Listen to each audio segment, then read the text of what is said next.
Hola a todos en Diseñando mi vida. Este canal está dedicado a aquellos que encuentran la magia en cada palabra de un libro. Aquí, desglosamos cada capítulo para que puedas sumergirte a tu propio ritmo. ¿Amas los audiolibros? Entonces, únete a nuestra comunidad literaria. No olvides suscribirte, activar las notificaciones, darle un pulgar arriba si te emociona lo que compartimos y, lo más importante, comparte este espacio con amigos y familiares. Juntos, construyamos un rincón de sabiduría y crecimiento. Parte segunda, conceptos básicos. De logoterapia. Los lectores de mi breve relato autobiográfico me pidieron que hiciera una exposición más directa y completa de mi doctrina terapéutica. En consecuencia, añadí a la edición original un sucinto resumen de lo que es la logoterapia. Pero no ha sido suficiente, me acosan pidiéndome que trate más detenidamente el tema, de modo que en la presente edición he dado una nueva redacción a mi relato, ampliándolo con más detalles. No ha sido un cometido fácil. Transmitir al lector en un espacio reducido todo el material que en alemán requirió 20 volúmenes es una tarea capaz de desanimar a cualquiera. Recuerdo a un colega norteamericano que un día me preguntó en mi clínica de Viena, veamos, doctor, ¿usted es psicoanalista? A lo que yo le contesté, no exactamente psicoanalista. Digamos que soy psicoterapeuta. Entonces siguió preguntándome, ¿a qué escuela pertenece usted? Es mi propia teoría, se llama logoterapia, le repliqué. ¿Puede definirme en una frase lo que quiere decir logoterapia? Sí, le dije, pero antes que nada, ¿puede usted definir en una sola frase la esencia del psicoanálisis? He aquí su respuesta, en el psicoanálisis, el paciente se tiende en un diván y le dice a usted cosas que, a veces, son muy desagradables de decir. Tras lo cual y de inmediato yo le devolví la siguiente improvisación, pues bien, en la logoterapia, el paciente permanece sentado, bien derecho, pero tiene que oír cosas que, a veces, son muy desagradables de escuchar. Por supuesto dije esto en tono más bien festivo y sin pretender que fuera una versión resumida de la logoterapia. Sin embargo tiene mucho de verdad, pues, comparada con el psicoanálisis, la logoterapia es un método menos retrospectivo y menos introspectivo. La logoterapia mira más bien al futuro, es decir, a los cometidos y sentidos que el paciente tiene que realizar en el futuro.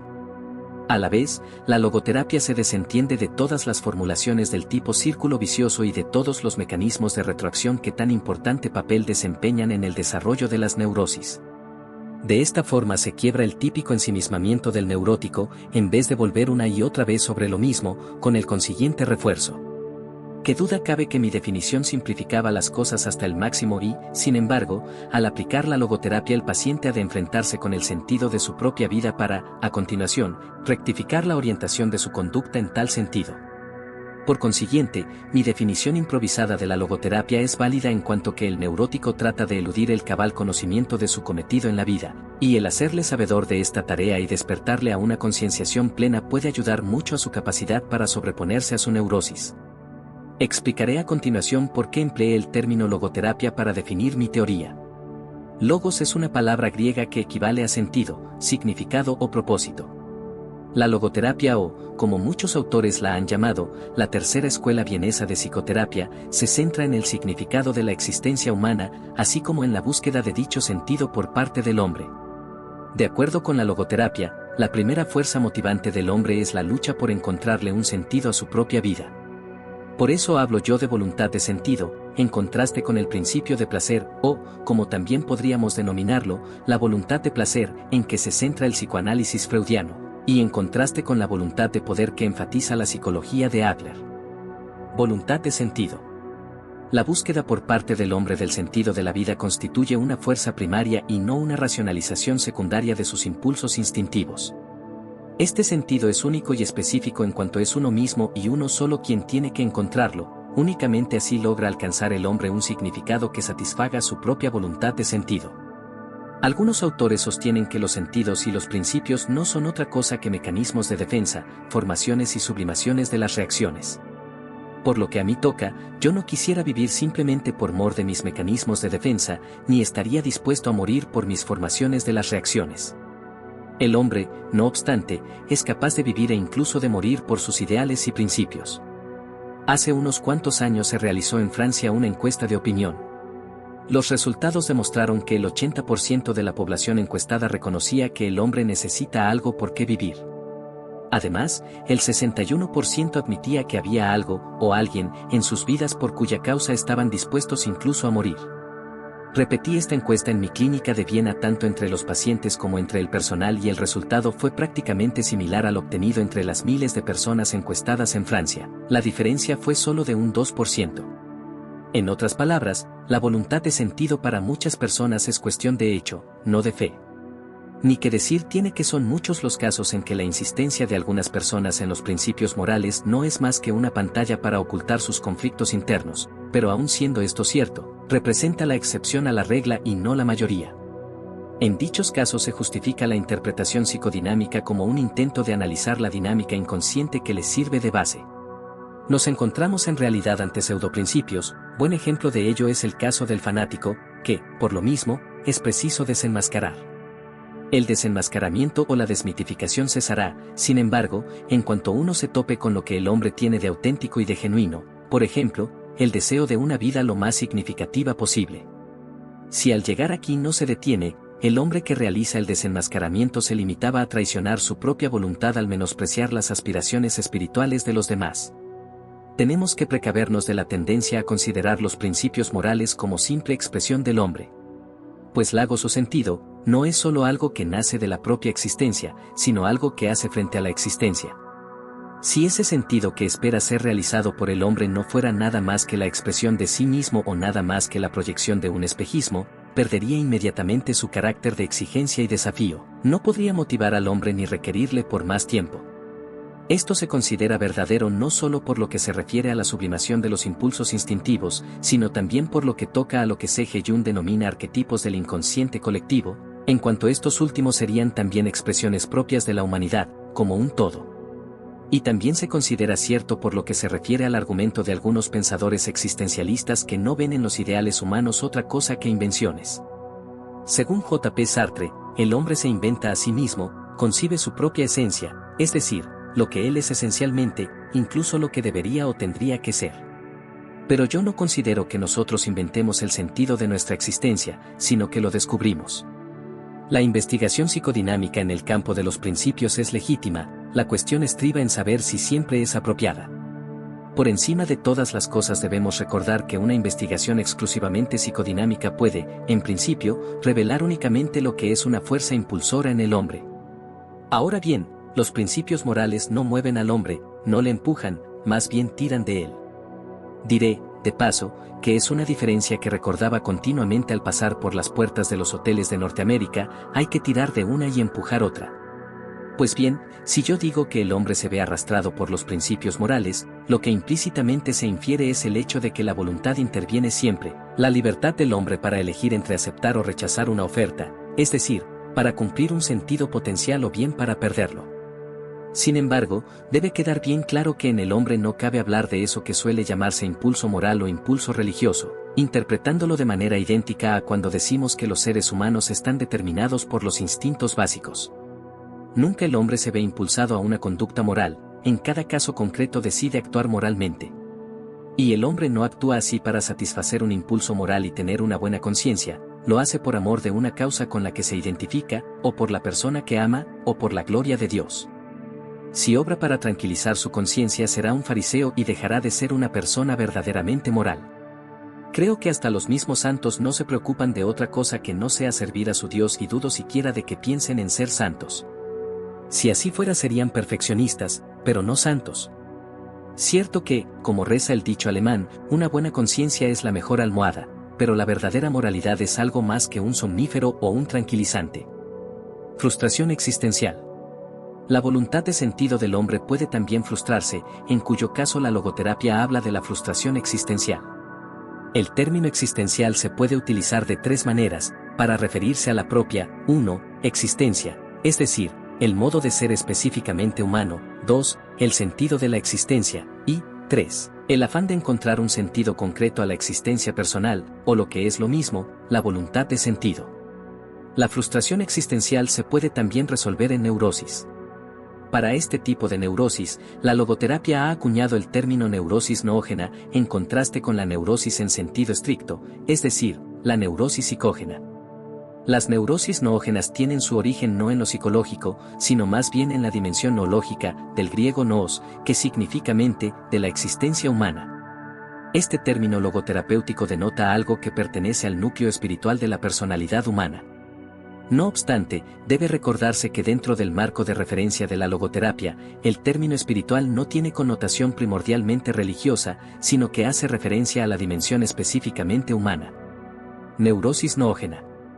Las neurosis noógenas no nacen de los conflictos entre impulsos e instintos, sino más bien de los conflictos entre principios morales distintos, en otras palabras, de los conflictos morales o, expresándonos en términos más generales, de los problemas espirituales, entre los que la frustración existencial suele desempeñar una función importante. Resulta obvio que en los casos noógenos, la terapia apropiada e idónea no es la psicoterapia en general, sino la logoterapia, es decir, una terapia que se atreva a penetrar en la dimensión espiritual de la existencia humana. De hecho, logos en griego no solo quiere decir significación o sentido, sino también espíritu. La logoterapia considera en términos espirituales temas asimismo espirituales, como pueden ser la aspiración humana por una existencia significativa y la frustración de este anhelo. Dichos temas se tratan con sinceridad y desde el momento que se inician, en vez de rastrearlos hasta sus raíces y orígenes inconscientes, es decir, en vez de tratarlos como instintivos. Si un médico no acierta a distinguir entre la dimensión espiritual como opuesta a la dimensión instintiva, el resultado es una tremenda confusión. Citaré el siguiente ejemplo. Un diplomático norteamericano de alta graduación acudió a mi consulta en Viena a fin de continuar un tratamiento psicoanalítico que había iniciado 5 años antes con un analista de Nueva York. Para empezar, le pregunté qué le había llevado a pensar que debía ser analizado, es decir, antes que nada, cuál había sido la causa de iniciar el análisis. El paciente me contestó que se sentía insatisfecho con su profesión y tenía serias dificultades para cumplir la política exterior de Norteamérica. Su analista le había repetido una y otra vez que debía tratar de reconciliarse con su padre, pues el gobierno estadounidense, al igual que sus superiores, no eran otra cosa que imágenes del padre y, consecuentemente, la insatisfacción que sentía por su trabajo se debía al aborrecimiento que, inconscientemente, abrigaba hacia su padre. A lo largo de un análisis que había durado 5 años, el paciente cada vez se había ido sintiendo más dispuesto a aceptar estas interpretaciones, hasta que al final era incapaz de ver el bosque de la realidad a causa de los árboles de símbolos e imágenes. Tras unas cuantas entrevistas, quedó bien patente que su voluntad de sentido se había visto frustrada por su vocación y añoraba no estar realizando otro trabajo distinto. Como no había ninguna razón para no abandonar su empleo y dedicarse a otra cosa, así lo hizo y con resultados muy gratificantes. Según me ha informado recientemente, lleva ya 5 años en su nueva profesión y está contento. Dudo mucho que, en este caso, yo tratara con una personalidad neurótica, ni mucho menos, y por ello dudo de que necesitara ningún tipo de psicoterapia, ni tampoco de logoterapia, por la sencilla razón de que ni siquiera era un paciente. Pues no todos los conflictos son necesariamente neuróticos y, a veces, es normal y saludable cierta dosis de conflictividad. Análogamente, el sufrimiento no es siempre un fenómeno patológico, más que un síntoma neurótico. El sufrimiento puede muy bien ser un logro humano, sobre todo cuando nace de la frustración existencial. Yo niego categóricamente que la búsqueda de un sentido para la propia existencia, o incluso la duda de que exista, proceda siempre de una enfermedad o sea resultado de ella. La frustración existencial no es en sí misma ni patológica ni patógena. El interés del hombre, incluso su desesperación por lo que la vida tenga de valiosa, es una angustia espiritual, pero no es en modo alguno una enfermedad mental. Muy bien pudiera acaecer que al interpretar la primera como si fuera la segunda, el especialista se vea inducido a enterrar la desesperación existencial de su paciente bajo un cúmulo de drogas tranquilizantes. Su deber consiste, en cambio, en conducir a ese paciente a través de su crisis existencial de crecimiento y desarrollo. La logoterapia considera que es su cometido ayudar al paciente a encontrar el sentido de su vida. En cuanto la logoterapia le hace consciente del logos oculto de su existencia, es un proceso analítico. Hasta aquí, la logoterapia se parece al psicoanálisis. Ahora bien, la pretensión de la logoterapia de conseguir que algo vuelva otra vez a la conciencia no limita su actividad a los hechos instintivos que están en el inconsciente del individuo, sino que también le hace ocuparse de realidades espirituales tales como el sentido potencial de la existencia que ha de cumplirse, así como de su voluntad de sentido. Sin embargo, todo análisis, aun en el caso de que no comprenda la dimensión no lógica o espiritual en su proceso terapéutico, trata de hacer al paciente consciente de lo que anhela en lo más profundo de su ser. La logoterapia difiere del psicoanálisis en cuanto considera al hombre como un ser cuyo principal interés consiste en cumplir un sentido y realizar sus principios morales, y no en la mera gratificación y satisfacción de sus impulsos e instintos ni en poco más que la conciliación de las conflictivas exigencias del ello, del yo y del superyo, o en la simple adaptación y ajuste a la sociedad y al entorno. No dinámica. Cierto que la búsqueda humana de ese sentido y de esos principios puede nacer de una tensión interna y no de un equilibrio interno. Ahora bien, precisamente esta tensión es un requisito indispensable de la salud mental. Y yo me atrevería a decir que no hay nada en el mundo capaz de ayudarnos a sobrevivir, aun en las peores condiciones, como el hecho de saber que la vida tiene un sentido. Hay mucha sabiduría en Nietzsche cuando dice, quien tiene un porqué para vivir puede soportar casi cualquier cómo. Yo veo en estas palabras un motor que es válido para cualquier psicoterapia. Los campos de concentración nazis fueron testigos, y ello fue confirmado más tarde por los psiquiatras norteamericanos tanto en Japón como en Corea, de que los más aptos para la supervivencia eran aquellos que sabían que les esperaba una tarea por realizar. En cuanto a mí, cuando fui internado en el campo de Auschwitz me confiscaron un manuscrito listo para su publicación. 1. No cabe duda de que mi profundo interés por volver a escribir el libro me ayudó a superar los rigores de aquel campo. Por ejemplo, cuando caí enfermo de tifus anoté en míseras tiras de papel muchos apuntes con la idea de que me sirvieran para redactar de nuevo el manuscrito si sobrevivía hasta el día de la liberación. Estoy convencido de que la reconstrucción de aquel trabajo que perdí en los siniestros barracones de un campo de concentración bávaro me ayudó a vencer el peligro del colapso. Puede verse, pues, que la salud se basa en un cierto grado de tensión, la tensión existente entre lo que ya se ha logrado y lo que todavía no se ha conseguido, o el vacío entre lo que se es y lo que se debería ser. Esta tensión es inherente al ser humano y por consiguiente es indispensable al bienestar mental. No debemos, pues, dudar en desafiar al hombre a que cumpla su sentido potencial. Solo de este modo despertamos del estado de latencia su voluntad de significación. Considero un concepto falso y peligroso para la higiene mental dar por supuesto que lo que el hombre necesita ante todo es equilibrio o, como se denomina en biología, homeostasis, es decir, un estado sin tensiones. Lo que el hombre realmente necesita no es vivir sin tensiones, sino esforzarse y luchar por una meta que le merezca la pena. Lo que precisa no es eliminar la tensión a toda costa, sino sentir la llamada de un sentido potencial que está esperando a que él lo cumpla. Lo que el hombre necesita no es la homeostasis, sino lo que yo llamo la no dinámica, es decir, la dinámica espiritual dentro de un campo de tensión bipolar en el cual un polo viene representado por el significado que debe cumplirse y el otro polo por el hombre que debe cumplirlo. Y no debe pensarse que esto es cierto solo para las condiciones normales, su validez es aún más patente en el caso de individuos neuróticos. Cuando los arquitectos quieren apuntalar un arco que se hunde, aumentan la carga encima de él, para que sus partes se unan así con mayor firmeza. Así también, si los terapeutas quieren fortalecer la salud mental de sus pacientes, no deben tener miedo a aumentar dicha carga y orientarles hacia el sentido de sus vidas. Una vez puesta de manifiesto la incidencia beneficiosa que ejerce la orientación significativa, me ocuparé de la influencia nociva que encierra ese sentimiento del que se quejan hoy muchos pacientes, a saber, el sentimiento de que sus vidas carecen total y definitivamente de un sentido. Se ven acosados por la experiencia de su vaciedad íntima, del desierto que albergan dentro de sí, están atrapados en esa situación que ellos denominan vacío existencial. El vacío existencial. El vacío existencial es un fenómeno muy extendido en el siglo XX. Ello es comprensible y puede deberse a la doble pérdida que el hombre tiene que soportar desde que se convirtió en un verdadero ser humano. Al principio de la historia de la humanidad, el hombre perdió algunos de los instintos animales básicos que conforman la conducta del animal y le confieren seguridad, seguridad que, como el paraíso, le está hoy vedada al hombre para siempre. El hombre tiene que elegir, pero, además, en los últimos tiempos de su transcurrir, el hombre ha sufrido otra pérdida. Las tradiciones que habían servido de contrafuerte a su conducta se están diluyendo a pasos agigantados. Carece, pues, de un instinto que le diga lo que ha de hacer, y no tiene ya tradiciones que le indiquen lo que debe hacer, en ocasiones no sabe ni siquiera lo que le gustaría hacer. En su lugar, desea hacer lo que otras personas hacen, conformismo, o hace lo que otras personas quieren que haga, totalitarismo. Mi equipo del Departamento Neurológico realizó una encuesta entre los pacientes y los enfermos del Hospital Policlínico de Viena y en ella se reveló que el 55% de las personas encuestadas acusaban un mayor o menor grado de vacío existencial. En otras palabras, más de la mitad de ellos habían experimentado la pérdida del sentimiento de que la vida es significativa. Este vacío existencial se manifiesta sobre todo en un estado de tedio.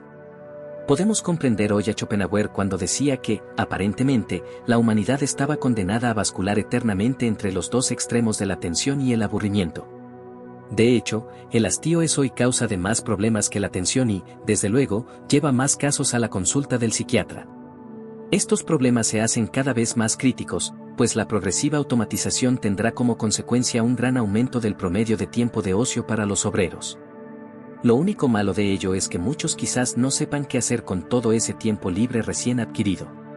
Pensemos, por ejemplo, en la neurosis del domingo, esa especie de depresión que aflige a las personas conscientes de la falta de contenido de sus vidas cuando el trajín de la semana se acaba y ante ello se pone de manifiesto su vacío interno.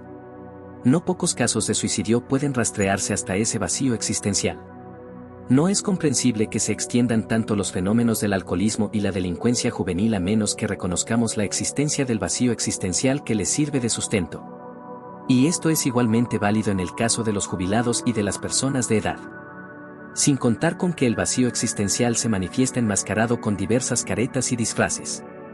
A veces la frustración de la voluntad de sentido se compensa mediante una voluntad de poder, en la que cabe su expresión más primitiva, la voluntad de tener dinero. En otros casos, en que la voluntad de sentido se frustra, viene a ocupar su lugar la voluntad de placer. Esta es la razón de que la frustración existencial suele manifestarse en forma de compensación sexual y así, en los casos de vacío existencial, podemos observar que la libido sexual se vuelve agresiva. Algo parecido sucede en las neurosis. Hay determinados tipos de mecanismos de retroacción y de formación de círculos viciosos que trataré más adelante. Sin embargo, una y otra vez se observa que esta sintomatología invade las existencias vacías, en cuyo seno se desarrolla y florece. En estos pacientes el síntoma que tenemos que tratar no es una neurosis noógena. Ahora bien, nunca conseguiremos que el paciente se sobreponga a su condición si no complementamos el tratamiento psicoterapéutico con la logoterapia, ya que al llenar su vacío existencial se previene al paciente de ulteriores recaídas.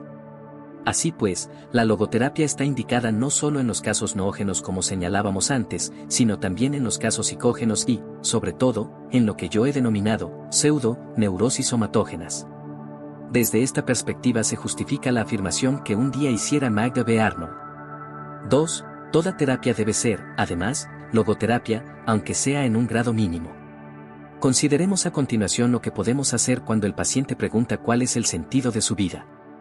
El sentido de la vida. Dudo que haya ningún médico que pueda contestar a esta pregunta en términos generales, ya que el sentido de la vida difiere de un hombre a otro, de un día para otro, de una hora a otra hora. Así pues, lo que importa no es el sentido de la vida en términos generales, sino el significado concreto de la vida de cada individuo en un momento dado. Plantear la cuestión en términos generales puede equipararse a la pregunta que se le hizo a un campeón de ajedrez: dígame, maestro, ¿cuál es la mejor jugada que puede hacerse? Lo que ocurre es, sencillamente, que no hay nada que sea la mejor jugada, o una buena jugada, si se la considera fuera de la situación especial del juego y de la peculiar personalidad del oponente. No deberíamos buscar un sentido abstracto a la vida, pues cada uno tiene en ella su propia misión que cumplir, cada uno debe llevar a cabo un cometido concreto. Por tanto, ni puede ser reemplazado en la función, ni su vida puede repetirse, su tarea es única como única es su oportunidad para instrumentarla. Como quiera que toda situación vital representa un reto para el hombre y le plantea un problema que solo él debe resolver, la cuestión del significado de la vida puede en realidad invertirse. En última instancia, el hombre no debería inquirir cuál es el sentido de la vida, sino comprender que es a él a quien se inquiere. En una palabra, a cada hombre se le pregunta por la vida y únicamente puede responder a la vida respondiendo por su propia vida, solo siendo responsable puede contestar a la vida. De modo que la logoterapia considera que la esencia íntima de la existencia humana está en su capacidad de ser responsable. La esencia de la existencia. Este énfasis en la capacidad de ser responsable se refleja en el imperativo categórico de la logoterapia, a saber, vive como si ya estuvieras viviendo por segunda vez y como si la primera vez ya hubieras obrado tan desacertadamente como ahora estás a punto de obrar. Me parece a mí que no hay nada que más pueda estimular el sentido humano de la responsabilidad que esta máxima que invita a imaginar, en primer lugar, que el presente ya es pasado y, en segundo lugar, que se puede modificar y corregir ese pasado. Este precepto enfrenta al hombre con la finitud de la vida, así como con la finalidad de lo que cree de sí mismo y de su vida. La logoterapia intenta hacer al paciente plenamente consciente de sus propias responsabilidades, razón por la cual ha de dejarle la opción de decidir por qué, ante qué o ante quién se considera responsable. Y por ello el logoterapeuta es el menos tentado de todos los psicoterapeutas a imponer al paciente juicios de valor, pues nunca permitirá que éste traspase al médico la responsabilidad de juzgar. Corresponde, pues, al paciente decidir si debe interpretar su tarea vital siendo responsable ante la sociedad o ante su propia conciencia. Una gran mayoría, no obstante, considera que es a Dios a quien tiene que rendir cuentas. Estos son los que no interpretan sus vidas simplemente bajo la idea de que se les ha asignado una tarea que cumplir, sino que se vuelven hacia el rector que les ha asignado dicha tarea. La logoterapia no es ni labor docente ni predicación. Está tan lejos del razonamiento lógico como de la exhortación moral. Dicho figurativamente, el papel que el logoterapeuta representa es más el de un especialista en oftalmología que el de un pintor. Este intenta poner ante nosotros una representación del mundo tal como él lo ve, el oftalmólogo intenta conseguir que veamos el mundo como realmente es.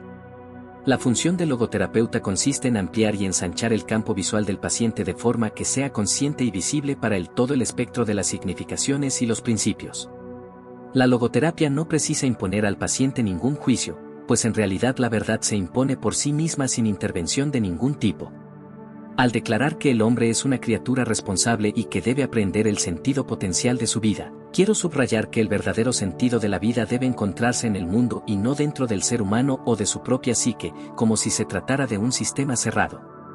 Por idéntica razón, la verdadera meta de la existencia humana no puede hallarse en lo que se denomina autorrealización. Esta no puede ser en sí misma una meta por la simple razón de que cuanto más se esfuerce el hombre por conseguirla más se le escapa, pues solo en la misma medida en que el hombre se compromete al cumplimiento del sentido de su vida, en esa misma medida se autorrealiza.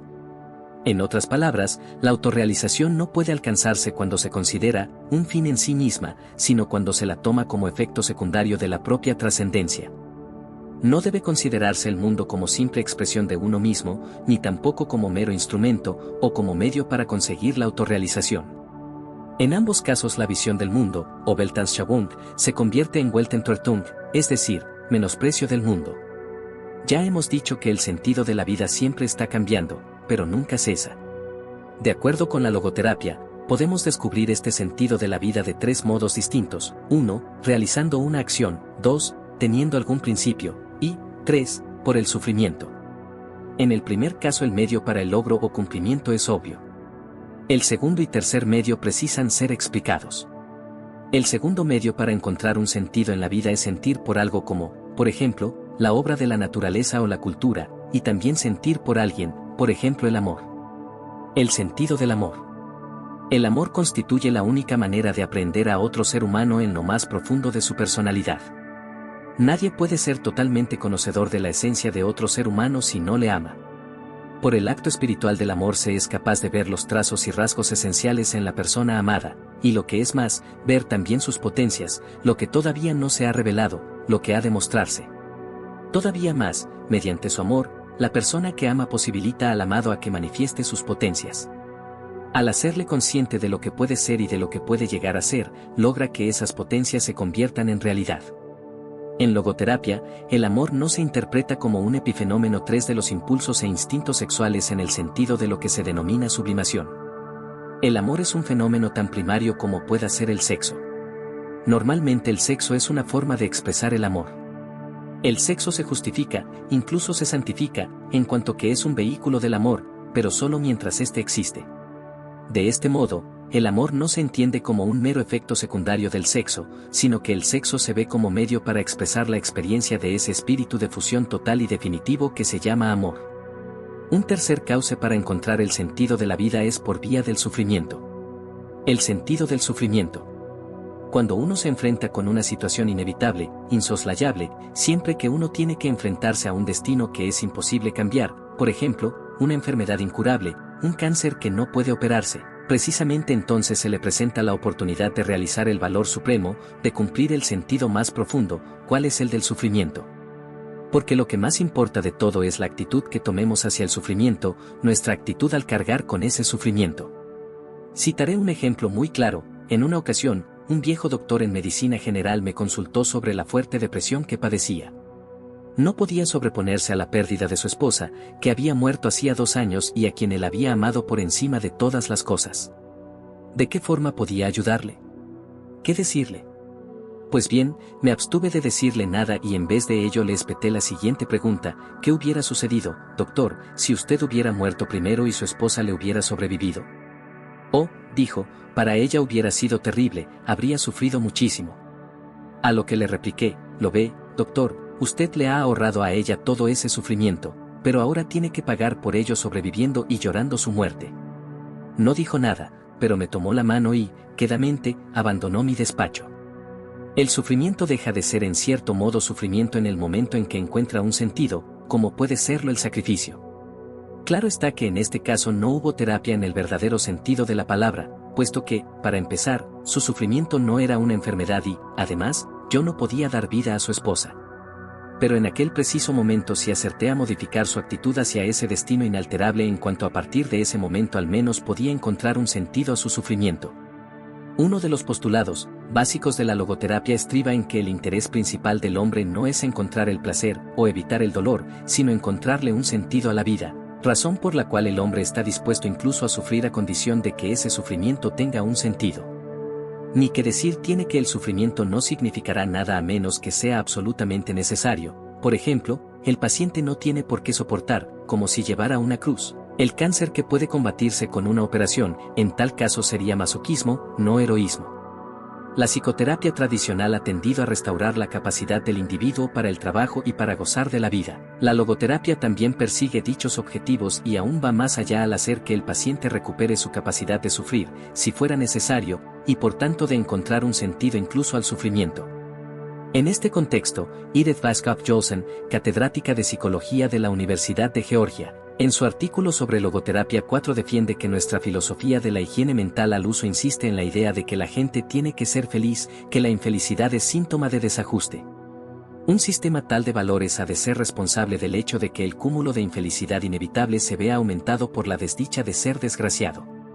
En otro ensayo 5 expresa la esperanza de que la logoterapia pueda contribuir a actuar en contra de ciertas tendencias indeseables en la cultura actual estadounidense, en la que se da al que sufre incurablemente una oportunidad muy pequeña de enorgullecerse de su sufrimiento y de considerarlo enaltecedor y no degradante, de forma que no solo se siente desdichado, sino avergonzado además por serlo.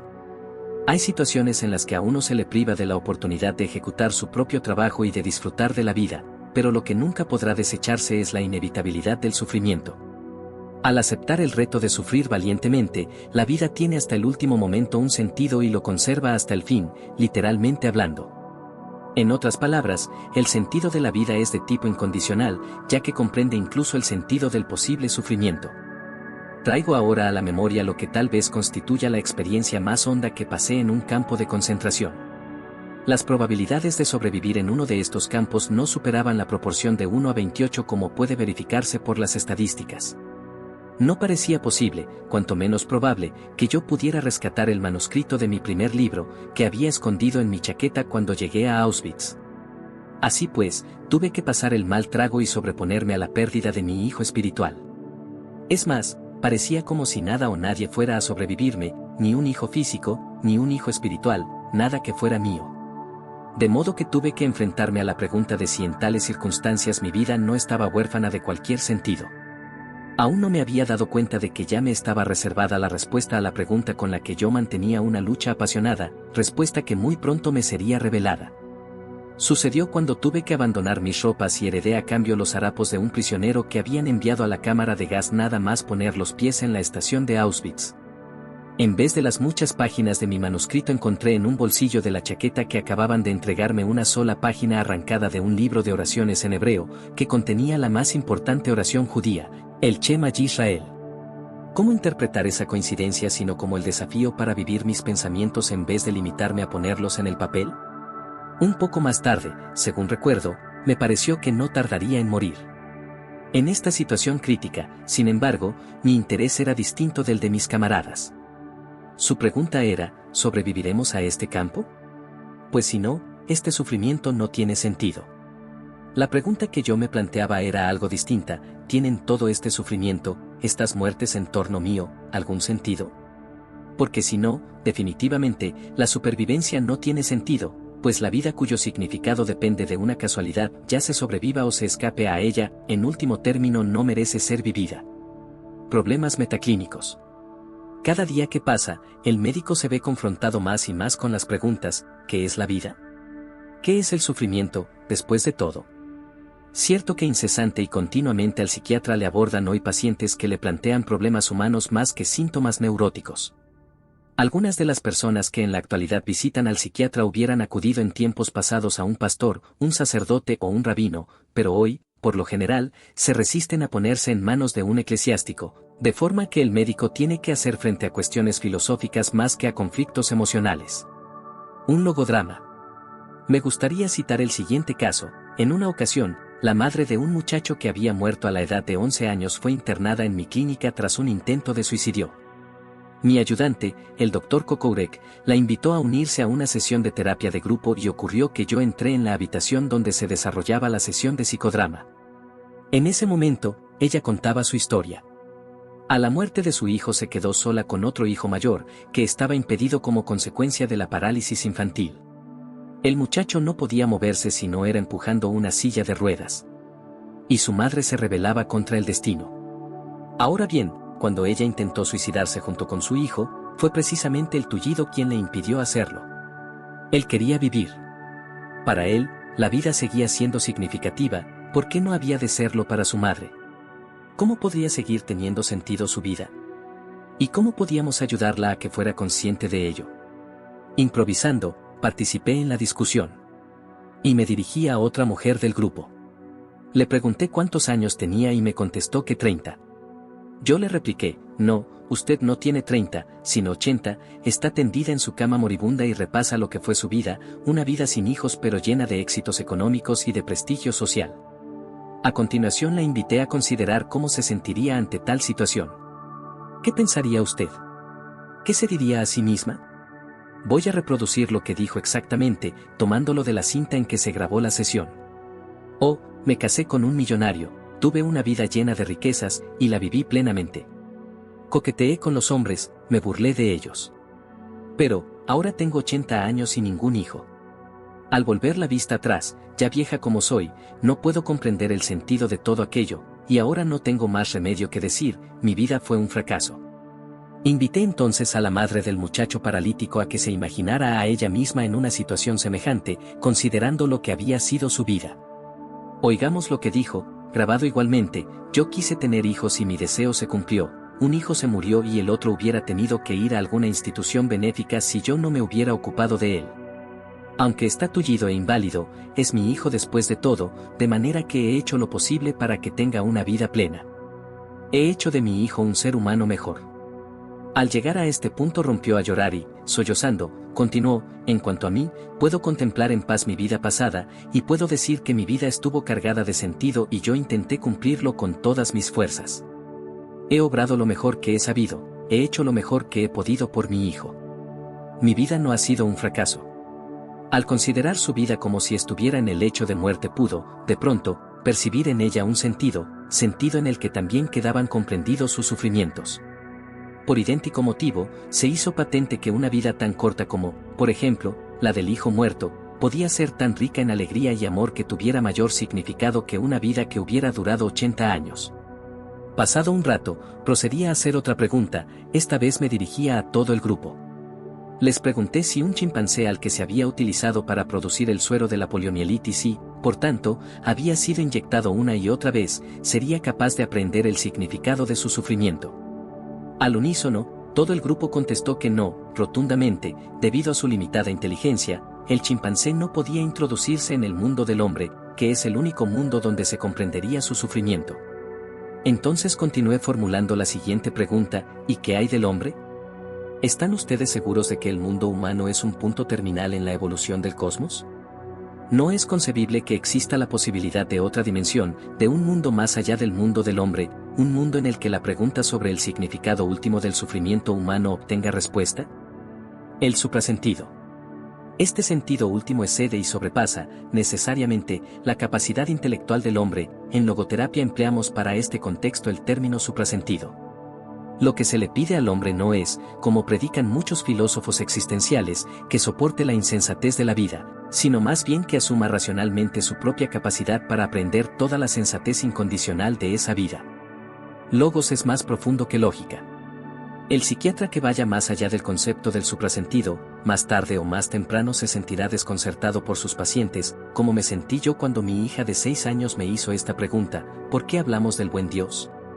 A lo que le contesté: hace unas semanas tenía sarampión y ahora el buen Dios te ha curado.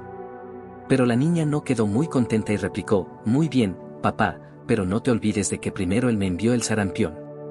No obstante, cuando un paciente tiene una creencia religiosa firmemente arraigada, no hay ninguna objeción en utilizar el efecto terapéutico de sus convicciones.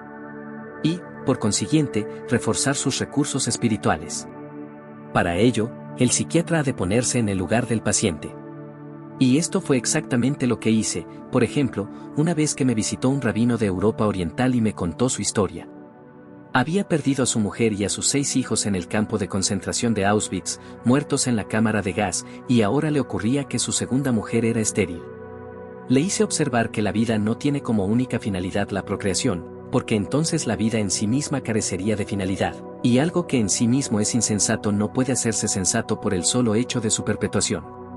Ahora bien, el rabino enjuició su difícil situación, como judío ortodoxo que era, aludiendo a la desesperación que le producía el hecho de que a su muerte no habría ningún hijo suyo para rezarle el cáliz.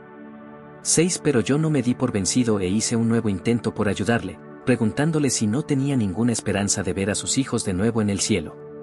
Mas la contestación a mi pregunta fueron sollozos y lágrimas, y entonces salió a la luz la verdadera razón de su desesperación. Me explicó que sus hijos, al morir como mártires inocentes, 7 ocuparían en el cielo los más altos lugares y él no podía ni soñar, como viejo pecador que era, con ser destinado a un puesto tan bueno. Yo no le contradije, pero repliqué: no es concebible, rabino, que precisamente sea esta la finalidad de que usted sobreviviera a su familia, que usted pueda haberse purificado a través de aquellos años de sufrimiento, de suerte que también usted, aun no siendo inocente como lo eran sus hijos, pueda llegar a ser igualmente digno de reunirse con ellos en el cielo. ¿No está escrito en los Salmos que Dios conserva todas nuestras lágrimas? 8 Y así tal vez ninguno de sus sufrimientos haya sido en vano. Por primera vez en muchos años y, al amparo de aquel nuevo punto de vista que tuve la oportunidad de presentarle, el rabino encontró alivio a sus sufrimientos. La transitoriedad de la vida. A este tipo de cosas que parecen adquirir significado al margen de la vida humana pertenecen no ya solo el sufrimiento, sino la muerte, no solo la angustia sino el fin de esta. Nunca me cansaré de decir que el único aspecto verdaderamente transitorio de la vida es lo que en ella hay de potencial y que en el momento en que se realiza, se hace realidad, se guarda y se entrega al pasado, de donde se rescata y se preserva de la transitoriedad. Porque nada del pasado está irrecuperablemente perdido, sino que todo se conserva irrevocablemente. De suerte que la transitoriedad de nuestra existencia en modo alguno hace a esta carente de significado, pero sí configura nuestra responsabilidad, ya que todo depende de que nosotros comprendamos que las posibilidades son esencialmente transitorias. El hombre elige constantemente de entre la gran masa de las posibilidades presentes, a cuál de ellas hay que condenar a no ser y cuál de ellas debe realizarse. ¿Qué elección será una realización imperecedera, una huella inmortal en la arena del tiempo? En todo momento el hombre debe decidir, para bien o para mal, cuál será el monumento de su existencia. Normalmente, desde luego, el hombre se fija únicamente en la rastrojera de lo transitorio y pasa por alto el fruto ya granado del pasado de donde, de una vez por todas, él recupera todas sus acciones, todos sus goces y sufrimientos. Nada puede deshacerse y nada puede volverse a hacer. Yo diría que haber sido es la forma más segura de ser. La logoterapia, al tener en cuenta la transitoriedad esencial de la existencia humana, no es pesimista, sino activista. Dicho figurativamente podría expresarse así: el pesimista se parece a un hombre que observa con temor y tristeza como su almanaque, colgado en la pared y del que a diario arranca una hoja, a medida que transcurren los días se va reduciendo cada vez más. mientras que la persona que ataca los problemas de la vida activamente es como un hombre que arranca sucesivamente las hojas del calendario de su vida y las va archivando cuidadosamente junto a los que le precedieron, después de haber escrito unas cuantas notas al dorso. Y así refleja con orgullo y goce toda la riqueza que contienen estas notas a lo largo de la vida que ya ha vivido plenamente. ¿Qué puede importarle cuando advierte que se va volviendo viejo? ¿Tiene alguna razón para envidiar a la gente joven o sentir nostalgia por su juventud perdida? ¿Por qué ha de envidiar a los jóvenes? ¿Por las posibilidades que tienen, por el futuro que les espera? No, gracias, pensará. En vez de posibilidades yo cuento con las realidades de mi pasado, no solo la realidad del trabajo hecho y del amor amado, sino de los sufrimientos sufridos valientemente. Estos sufrimientos son precisamente las cosas de las que me siento más orgulloso aunque no inspiren envidia. La logoterapia como técnica.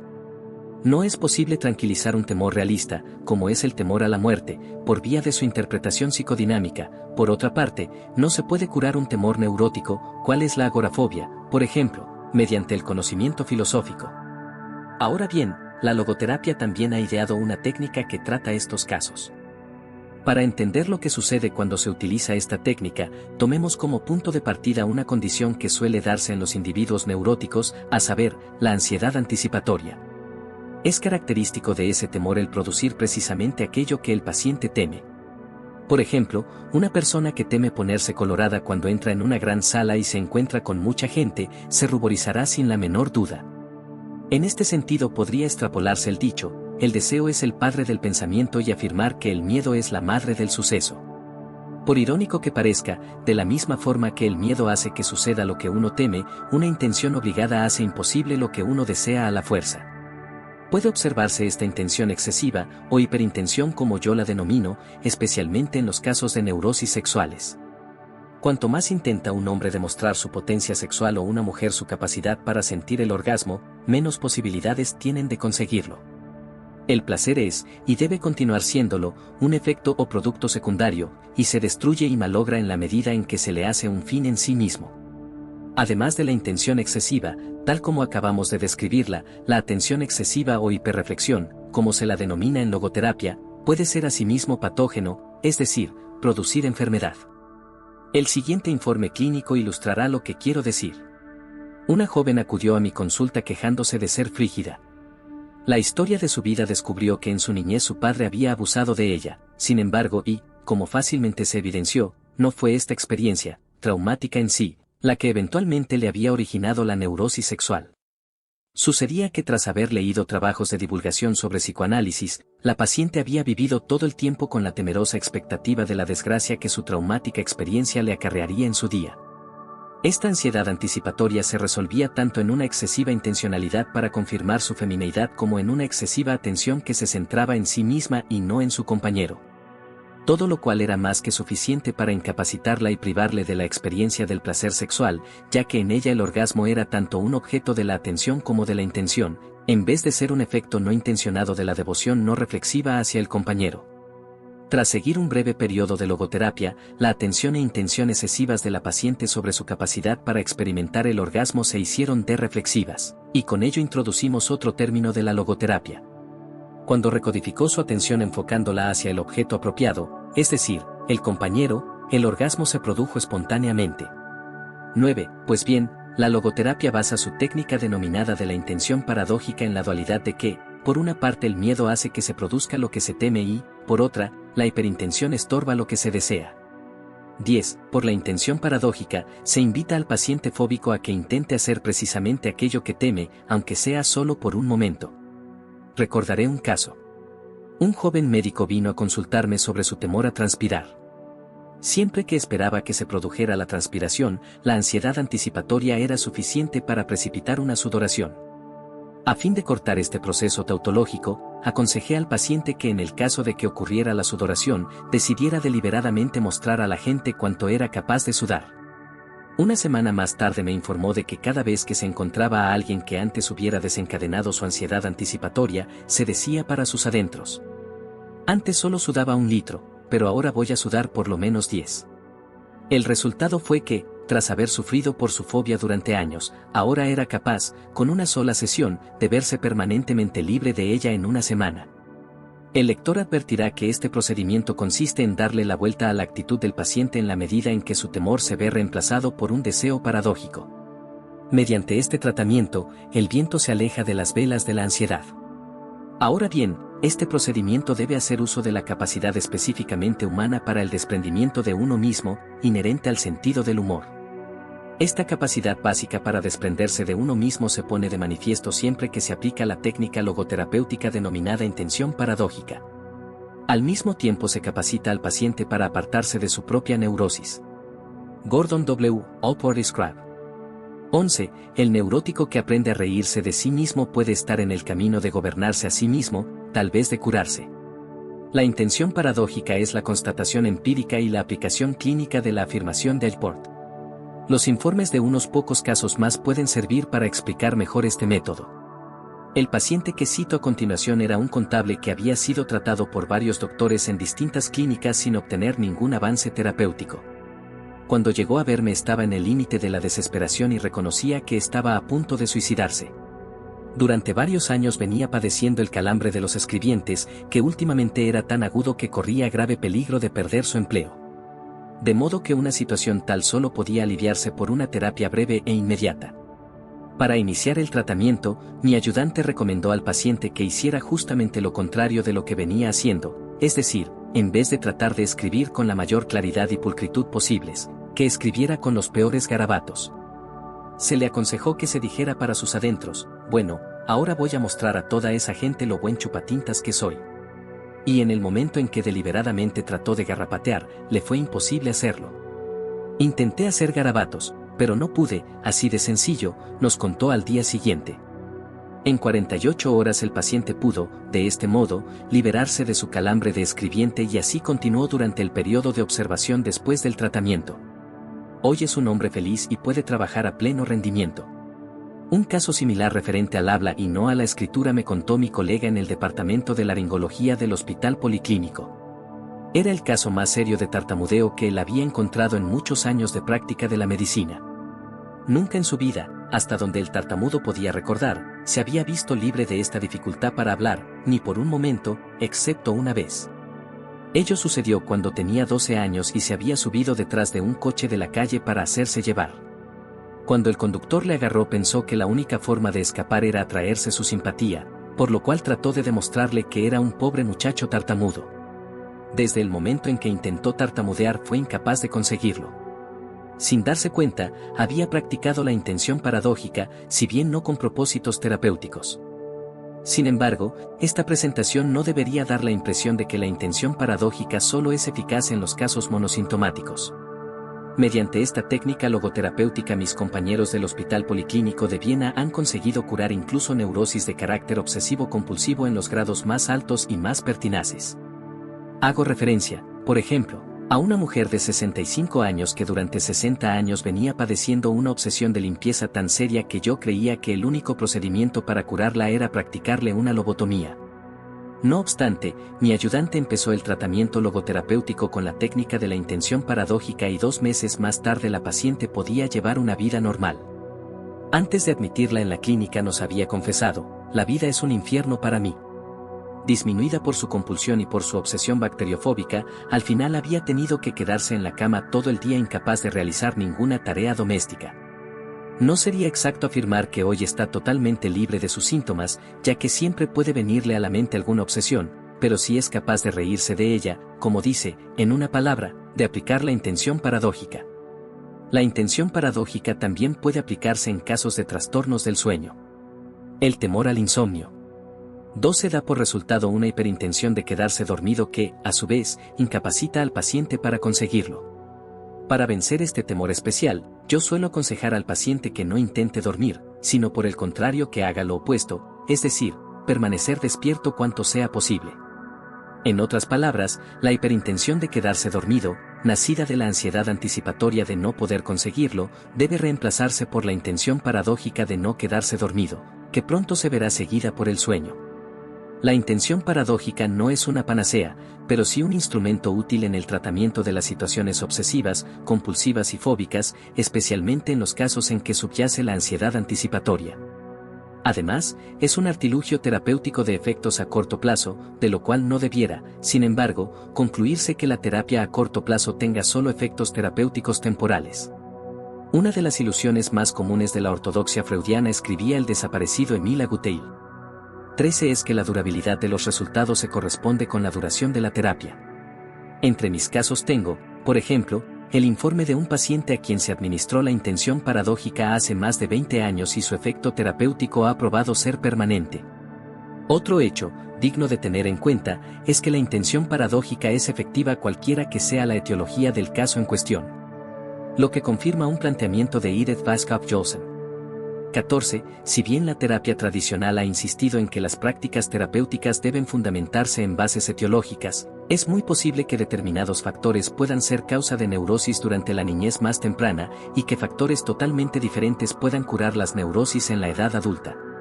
Muy a menudo hemos visto cómo las causas de las neurosis, es decir, los complejos, conflictos y traumas, son a veces los síntomas de las neurosis y no sus causas. El arrecife que se hace visible con la marea baja no es la causa de la marea baja, claro está, es la marea baja lo que hace que el arrecife se muestre.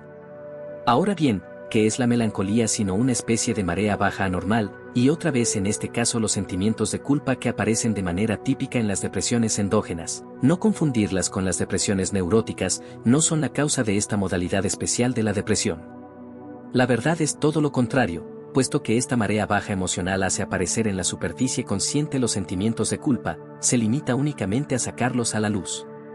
En cuanto a la verdadera causa de las neurosis, aparte de sus elementos constitutivos, ya sean de naturaleza psíquica o somática, parece que los mecanismos retroactivos del tipo de la ansiedad anticipatoria son un importante factor patógeno. A un síntoma dado le responde una fobia, la fobia desencadena el síntoma y este, a su vez, refuerza la fobia. Ahora bien, en los casos obsesivos compulsivos se puede observar una cadena similar de acontecimientos, en los que el paciente lucha contra las ideas que le acosan. 15. Con ello, sin embargo, aumenta el poder de aquellas para molestarle, puesto que la presión precipita la contrapresión. Y otra vez más el síntoma se refuerza. Por otra parte, tan pronto como el paciente deja de luchar contra sus obsesiones y en vez de ello intenta ridiculizarlas, tratándolas con ironía, al aplicarles la intención paradójica, se rompe el círculo vicioso, el síntoma se debilita y finalmente se atrofia. En el caso afortunado que no se haya producido un vacío existencial que invite y atraiga al síntoma, el paciente no solo conseguirá ridiculizar su temor neurótico, sino que al final logrará ignorarlo por completo.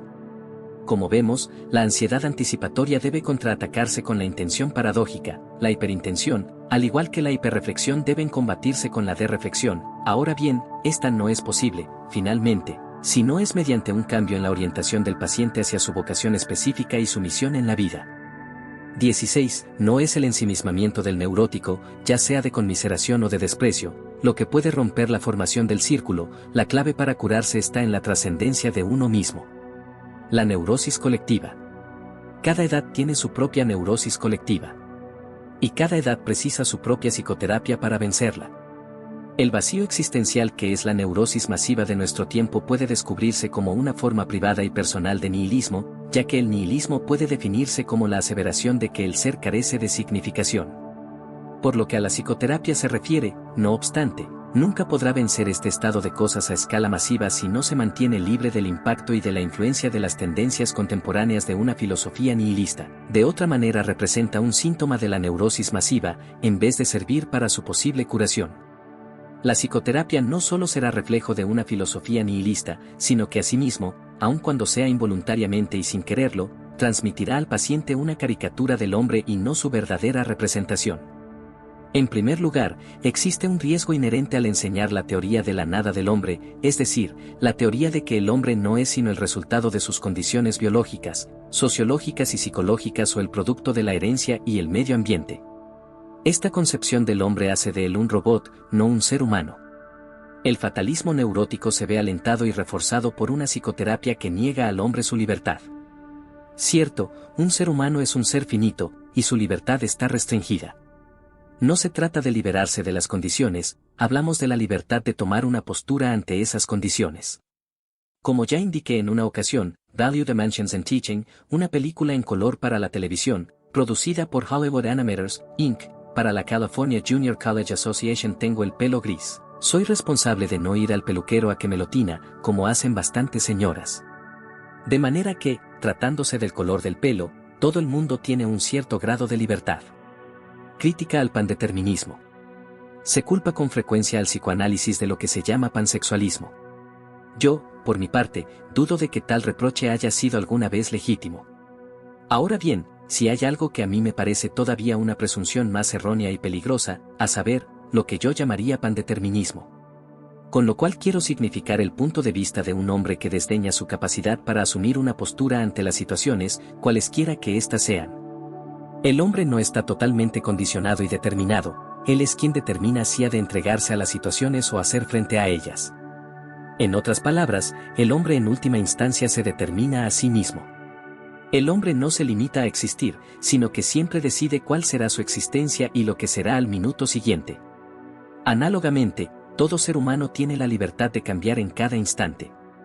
Por consiguiente, podemos predecir su futuro solo dentro del amplio marco de la encuesta estadística que se refiere a todo un grupo. La personalidad individual, no obstante, sigue siendo impredecible. Las bases de toda predicción vendrán representadas por las condiciones biológicas, psicológicas o sociológicas. No obstante, uno de los rasgos principales de la existencia humana es la capacidad para elevarse por encima de estas condiciones y trascenderlas. Análogamente, y en último término, el hombre se trasciende a sí mismo, el ser humano es un ser autotrascendente. Permítaseme citar el caso del Dr. J. Es el único hombre que he encontrado en toda mi vida a quien me atrevería a calificar de mefistofélico, un ser diabólico. En aquel tiempo solía denominársele el asesino de masas de Steinhoff, nombre del gran manicomio de Viena. Cuando los nazis iniciaron su programa de eutanasia, tuvo en su mano todos los resortes y fue tan fanático en la tarea que se le asignó, que hizo todo lo posible para que no se escapara ningún psicótico de ir a la cámara de gas. Acabada la guerra, cuando regresé a Viena, pregunté lo que había sido del Dr. J. Los rusos lo mantenían preso en una de las celdas de reclusión de Steinhoff, me dijeron. Al día siguiente, sin embargo, la puerta de su celda apareció abierta y no se volvió a ver más al Dr. J. Posteriormente, me convencí de que, como a muchos otros, sus camaradas le habían ayudado a escapar y estaría camino de Sudamérica.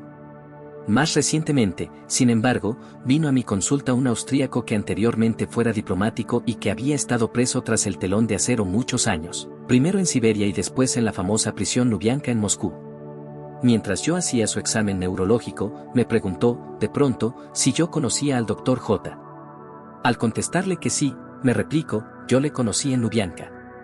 Allí murió, cuando tenía alrededor de los 40, de cáncer de vejiga. Pero antes de morir, sin embargo, era el mejor compañero que imaginarse pueda. A todos consolaba.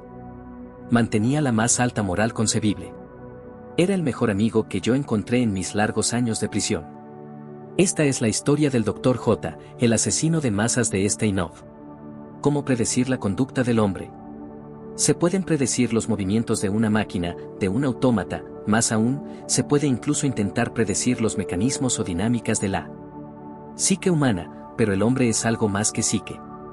Aparentemente, el pandeterminismo es una enfermedad infecciosa que los educadores nos han inoculado, y esto es verdadero también para muchos adeptos a las religiones que aparentemente no se dan cuenta de que con ello sacan las bases más profundas de sus propias convicciones.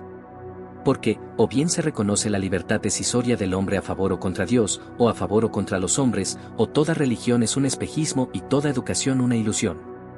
Ambas presuponen la libertad, pues si no es así es que parten de un concepto erróneo. La libertad, no obstante, no es la última palabra. La libertad solo es una parte de la historia y la mitad de la verdad. La libertad no es más que el aspecto negativo de cualquier fenómeno, cuyo aspecto positivo es la responsabilidad. De hecho, la libertad corre el peligro de degenerar en nueva arbitrariedad a no ser que se viva con responsabilidad. Por eso yo recomiendo que la Estatua de la Libertad en la costa este de Estados Unidos se complemente con la Estatua de la Responsabilidad en la costa oeste. El credo psiquiátrico. Nada hay concebible que pueda condicionar al hombre de tal forma que le prive de la más mínima libertad. Por consiguiente, al neurótico y aún al psicótico les queda también un resto de libertad, por pequeño que sea. De hecho, la psicosis no roza siquiera el núcleo central de la personalidad del paciente. Recuerdo a un hombre de unos 60 años que me enviaron a causa de las alucinaciones auditivas que padecía desde hacía décadas. Tenía frente a mí a una personalidad totalmente derrumbada. Cuando pasaba por algún lugar, cuantos había en su derredor le tomaban por un idiota. Y sin embargo, qué extraño encanto irradiaba aquel hombre. De niño había querido ser sacerdote, pero tuvo que contentarse con la única alegría que podía experimentar y que era cantar los domingos por la mañana en el coro de la iglesia. Pues bien, la hermana que le acompañaba nos informó de que, a veces, se ponía muy excitado, pero, en el último momento era capaz de dominarse. Me interesó sumamente la psicodinámica que acompañaba al caso, ya que pensé que el paciente tenía una fuerte fijación en su hermana, así que le pregunté cómo hacía para controlarse. ¿Por quién lo hace? A continuación siguió una pausa de unos segundos y entonces el paciente contestó: lo hago por Dios.